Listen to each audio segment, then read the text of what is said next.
Dana Andrews never forgot the words spoken to him on the day he left. Sam Houston State Teachers College. Dr. Charles O. Stewart, a man he admired, looked at him closely and said he knew Dana was heading into the business world, but he believed Dana would one day change his mind. He told him he had talents too rare to waste, abilities that would pull him toward something larger than a simple job. At the time, Dana brushed it off. He had no way of knowing how right that professor would turn out to be, or how far that path would actually take him. For a time, Dana Andrews was one of the brightest lights in Hollywood.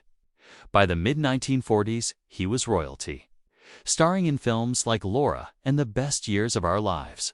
His screen presence was unmistakable, a quiet, simmering intensity, a kind of wounded stillness that made audiences lean in, as if listening for something unspoken. Yet in 1972, when he sat down for what should have been a routine television interview, everything changed. Something went wrong. No one can say if it was exhaustion, honesty, or the weight of years pressing too hard, but what he said on live television shocked the industry. The fallout was instant. His phone stopped ringing within a day. Studios backed away. His own agent dropped him. For decades, the footage was buried, unseen, whispered about, but never aired again. Only recently has it surfaced, revealing a man carrying more truth than Hollywood was prepared to hear. His journey to that moment began far from the sound stages of Los Angeles. Dana was born Carver Dana Andrews on January 1, 1909, in a tiny Mississippi town called Donta Place that has vanished entirely from the map.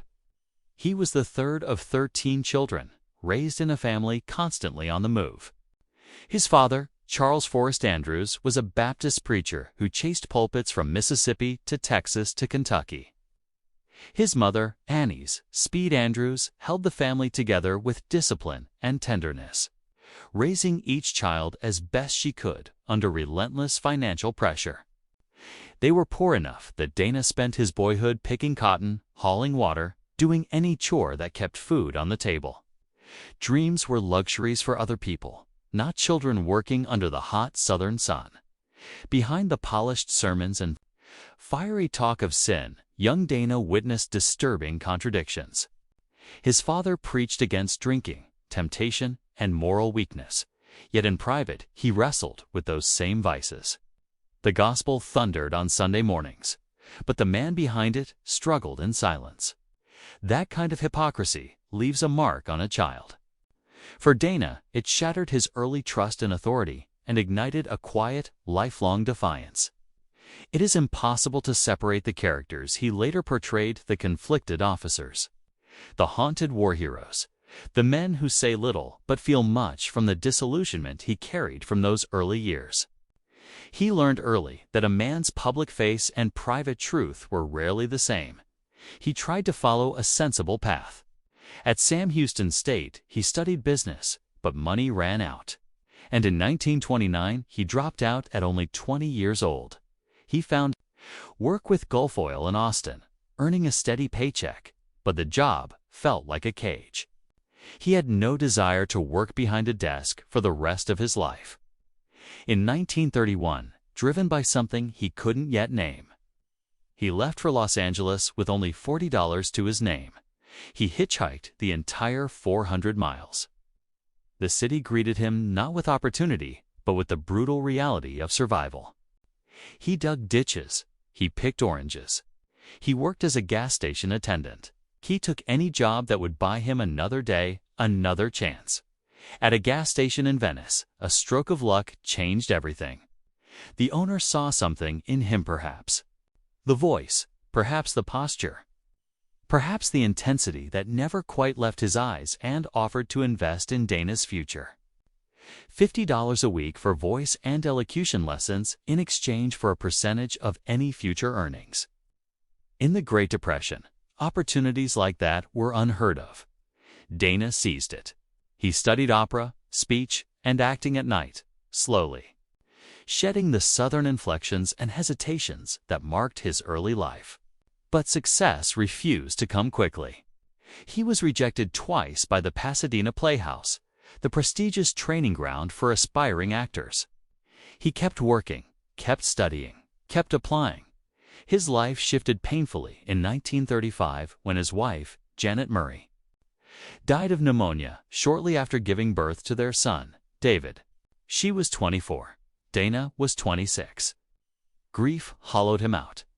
But suffering can cut strange doorways, and shortly after her death, the Pasadena Playhouse finally accepted him.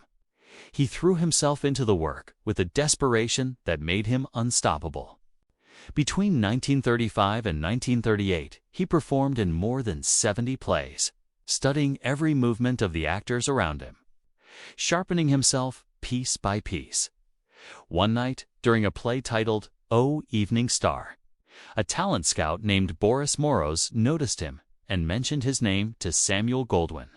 Dana's entire life hinged on that single moment.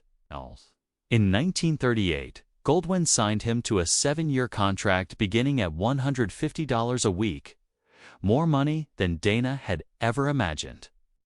But the contract didn't mean immediate film roles. Goldwyn ordered him to keep training at the Playhouse for a full year.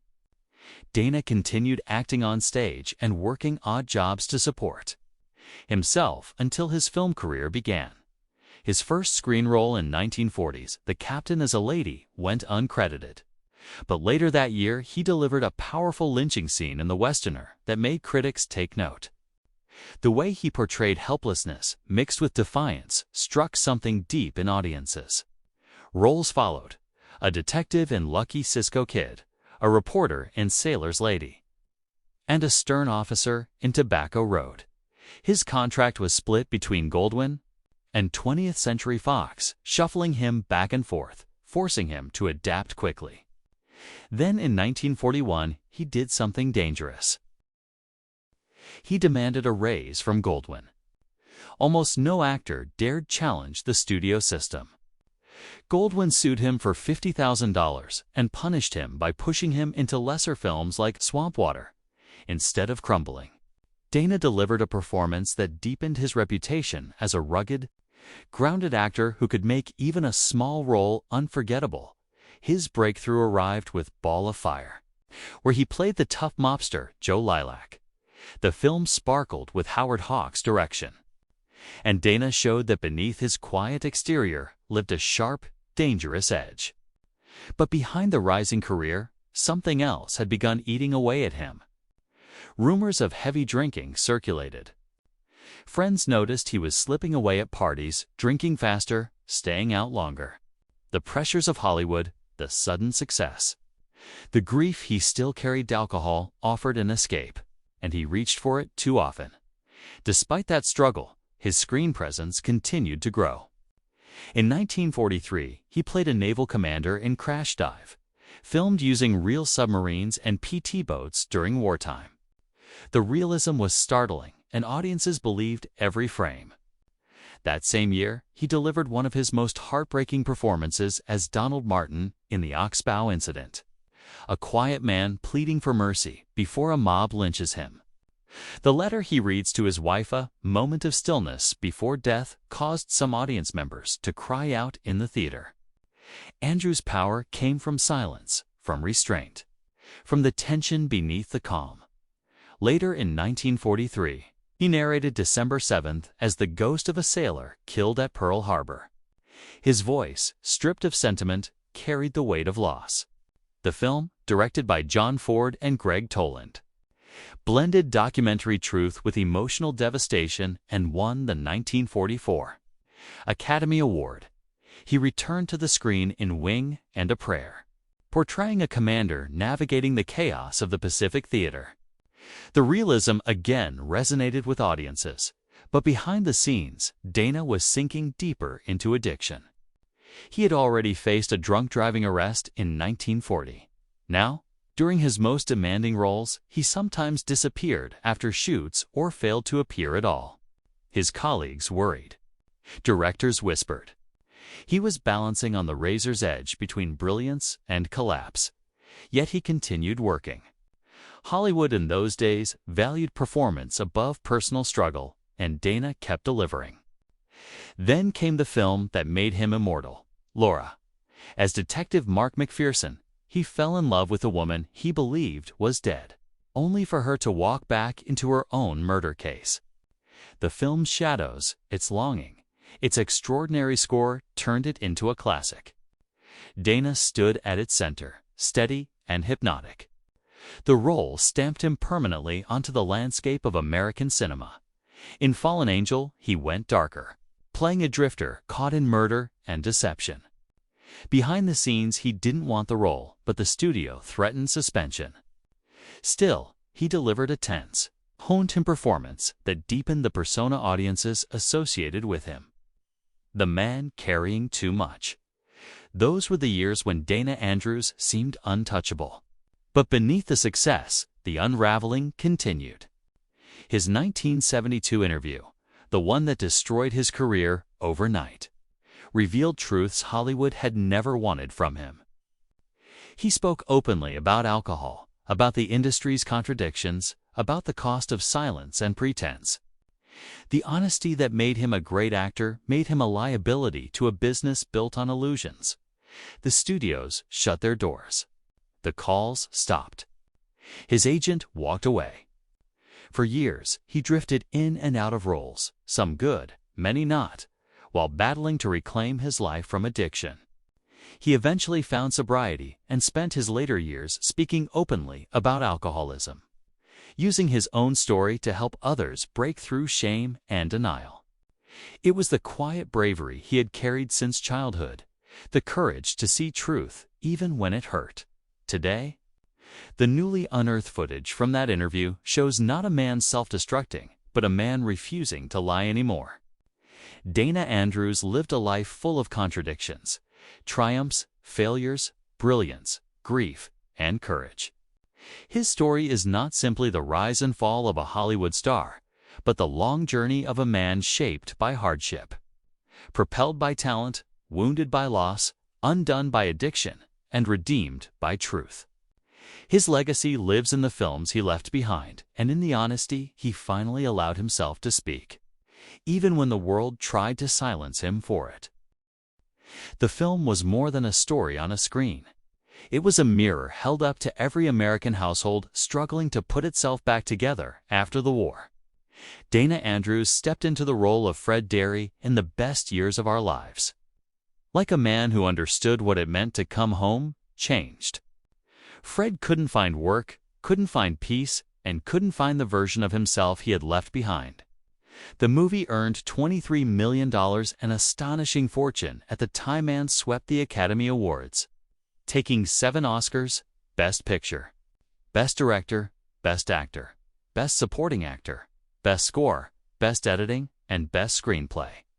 Dana himself didn't win any of them, but the power of his performance didn't need a statue. He carried the quiet grief of a man walking through the world with invisible wounds, and audiences felt it. He followed that triumph with Daisy Kenyon, stepping into the skin of Dan O'Marawa, married lawyer torn between Joan Crawford's Daisy and Henry Fonda's Peter. Beneath the polished courtroom scenes and whispered betrayals, audiences saw a man coming apart. America in 1947 was still adjusting to peace, still reshaping family roles, still learning how to be normal again. And Dan's double life mirrored the unease of the time. It also reflected Dana's own life. His marriage to Mary Todd, begun in 1939, was already showing strain. You could feel the tension in his voice, the weight in his eyes, the hesitation behind every choice. Critics said the performance felt honest, maybe too honest. Otto Preminger had a way of letting actors bleed on screen, and this time, Dana's exhaustion, regret, and confusion created a haunting realism that audiences couldn't ignore. In Boomerang, released the same year, he shifted into a different kind of battle, playing Henry L. Harvey, a state's attorney facing enormous pressure to convict a man for the 1924 killing of a priest in Bridgeport, Connecticut. He carried the weight of justice like armor. The real case had been a Mesa War veteran wrongly accused after a shaky eyewitness claim with public outrage demanding someone's head. Andrews played Harvey with a quiet defiance, someone determined to fight politics and anger simply to do what was right. Filming on location in Connecticut added grit to the story, grounding it in real streets, real people, real fear. In the end, the true killer was never found, but Dana's performance made the ambiguity feel purposeful. He didn't need triumph. He needed truth. Then came the Iron Curtain in 1948, where he portrayed Igor Gasenko, the real-life Soviet defector who exposed a spy ring in Canada. Cold War paranoia was building, and Hollywood aimed its cameras at the new enemy. Andrews trained meticulously to capture Gasenko's voice, posture, and desperation. The film became both warning and weapon at a time when HUAC's shadow was creeping over the industry. But beneath the propaganda, Dana gave the character a human core fear, isolation, and the longing for safety. His performance forced audiences to look beyond politics and see a man terrified of the machine he'd escaped. That same year, he traded suits and shadows for the harsh salt wind of Maine in deep waters. Playing Hod Stillwell, an architect turned lobster fisherman, Dana fought storms, cold, and the unforgiving ocean. The film, adapted from Ruth Moore's Spoonhandle, tried to stay faithful to the rugged coastline of Vinnyhaven Island and Rockland. And Andrews moved through the landscape like a man trying to wash himself clean. His bond with a troubled boy showed a softer side that audiences didn't always see in his noir roles. But his off-screen battles were growing harder to hide. That year, he was arrested in Van Nuys for drunk and disorderly behavior, dragged from a bar fight. Studios covered the story, but the cracks in his public image were widening. Daryl Zanuck would later argue that Dana was becoming unfit for work. Andrews knew the truth. His drinking was no longer a rumorette, was a fact, and soon it would seep into his films. By 1950, the consequences were on full display. Where the Sidewalk Ends should have been a reunion of magic between him and Jean. Tierney, a hard-edged noir about a violent cop losing control. Instead, Dana began arriving Latour, not at all. Some days, he couldn't finish scenes.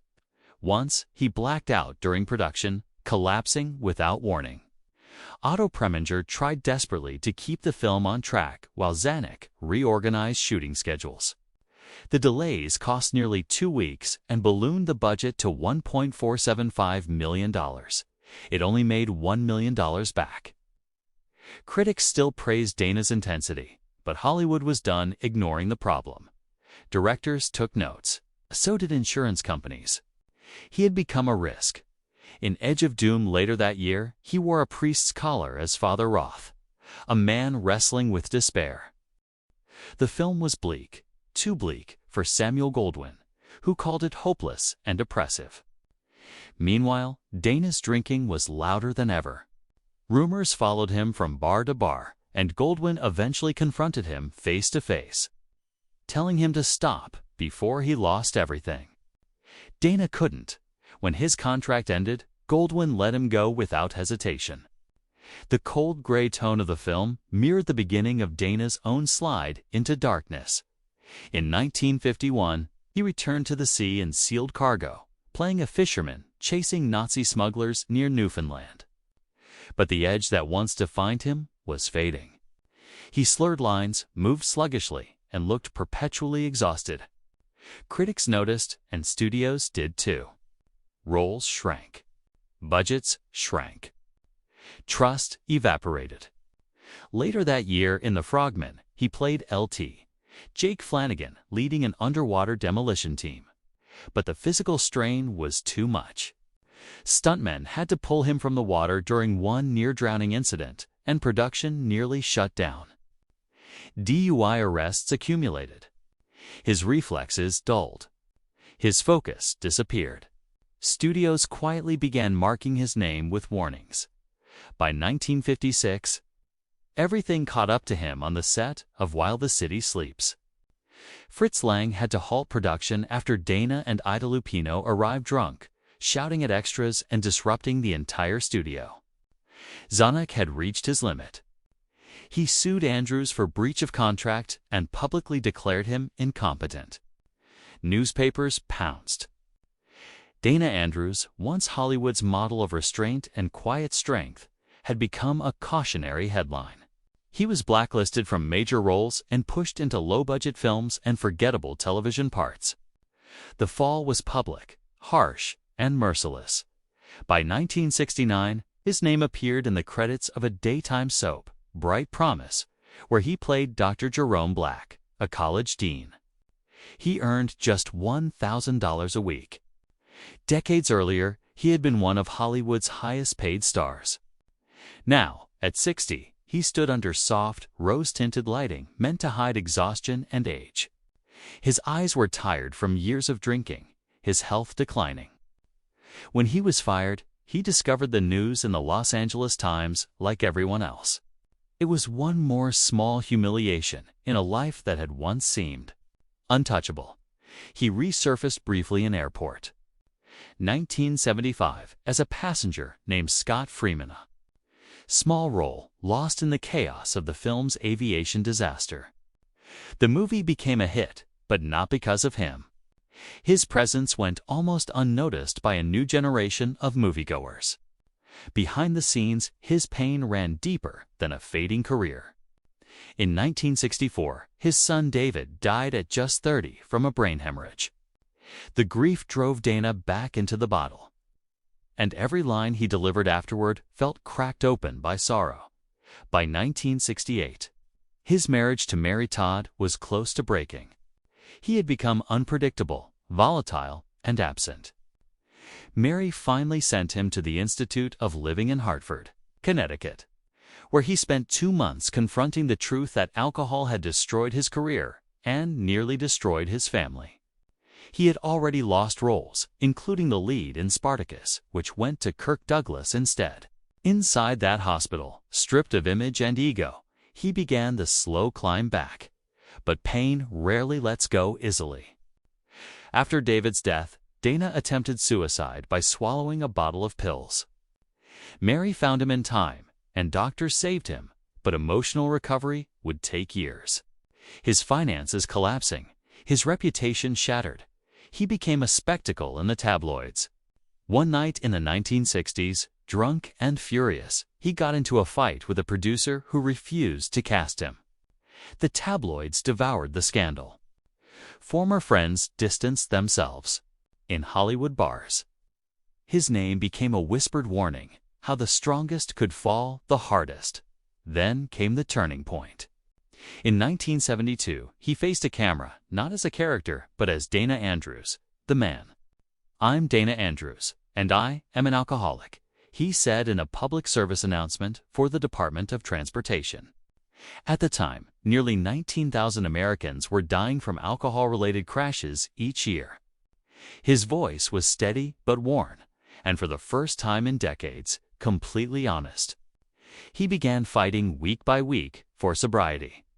The weeks became months, then years. 18 of them. He visited hospitals, meetings, recovery centers, telling strangers the truth that Hollywood preferred to bury. His message changed the conversation around addiction in an industry built on illusion. People often forgot that before his confession. He had served as president of the Screen Actors Guild from 1963 to 1965. During those years, he fought for fair pay, foreign TV residuals, affirmative action agreements, and protections that shaped modern Hollywood. He opposed blacklisting and defended artists like Charlie Chaplin when others turned their backs. He even lobbied President Lyndon Johnson for what became the National Endowment for the Arts.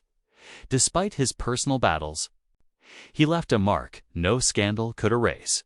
In 1968, newly sober, he appeared in The Devil's Brigade, filming in Utah's Wasatch Mountains with 300 National Guard members as extras.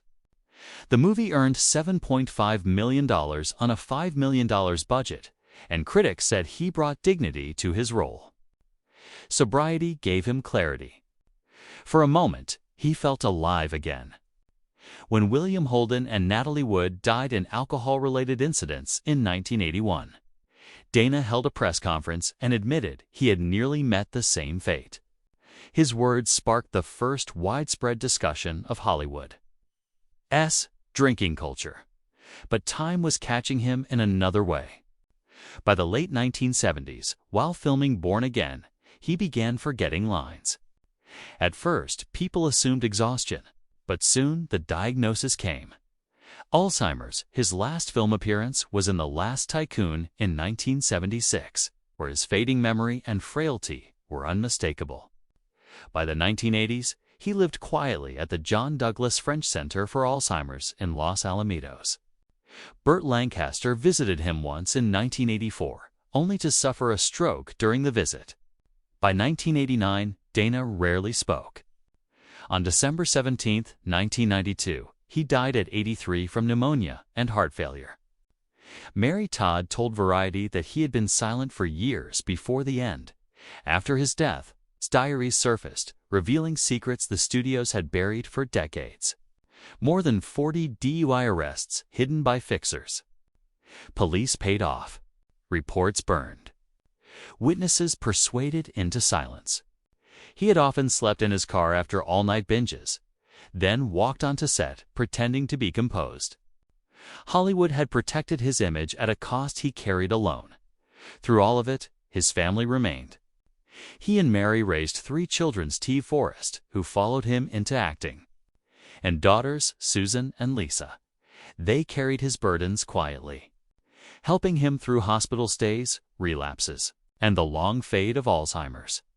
Steve later shared letters where Dana begged for help, pleading to escape the bottle that had taken everything. Those letters revealed not arrogance, but regret and a deep love for the people who refused to abandon him.